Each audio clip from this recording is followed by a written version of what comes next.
everyone, it's me, the Otaku Fangirl, here to review episode 7 of Sengoku Nightblood. So with this episode, I like this guy. He's interesting. So yeah, well, she's just, chilling out with Kenshin's group in her room. Well, she's not really chilling out with the group, but she's in her room, just kind of chilling, and then the Imari shows up and is like, oh, yeah, I found you. And then before that, though, apparently they're getting, I don't know if they were getting attacked or what, because there was like this explosion noise, and then one of the people who come to kidnap her is like one of the guards, and it ended up being Masamune Date, and I'm like, oh, okay. So you're the guy with the falcon on the arm, hey! And at first I didn't know if he was a wolf guy because, like, he didn't have ears. I didn't see them, but then if you look really hard in his hair, you can see they're, like, down. They're, like, down ears, so I'm like, oh, okay. And I didn't see a tail either, so I was like, is he, like, just normal? Or I'm like, no, he's a wolf boy.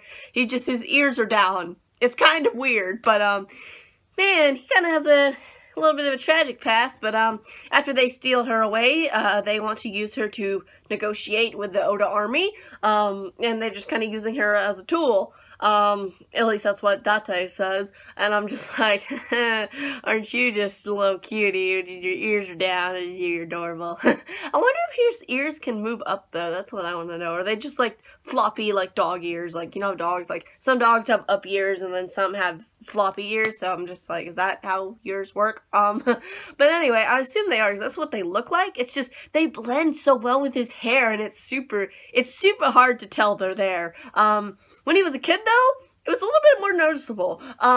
So yeah, he has a little bit of a sad story past, just a bit. So yeah, when they lock her in this, well, they don't actually lock her in there. One time they do, the other times they don't, apparently. But, the, green-haired one, I think there's two green-haired ones with him, but the older-looking one, I guess, he explains to her his little bit of past, and, it's basically chalked up to he was never allowed to have fun as a kid because he needed to know how to be a warlord. And I'm like, that sucks. That's not fun.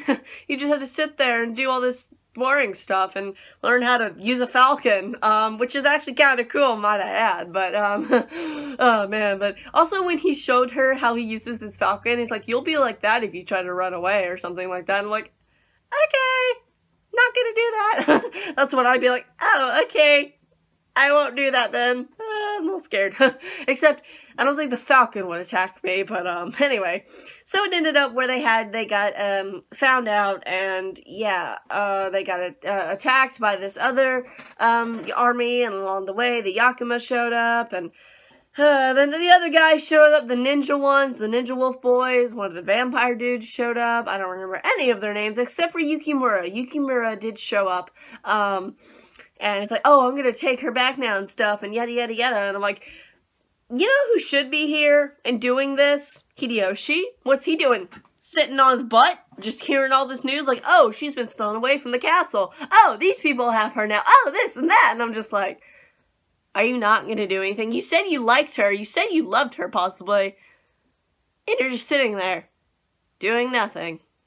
Well, alright then. So, I mean, I guess he can't really do anything, because the whole rebuilding of the village thing, I guess he has to be there for that, but I'm like, like, okay, whatever, sir, but, meanwhile, they all have to now work together to protect her as they're being attacked by the Oda army, so yeah, this episode was the thing that happened.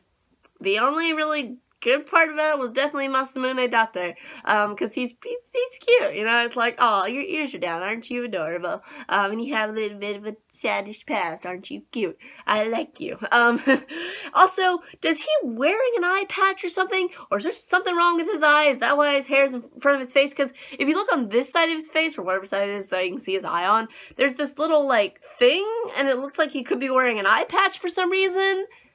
I don't know, but, yeah, so, what'd you guys think of this episode? What do you think's gonna happen next? And I'll see you guys in whatever I review next. Bye!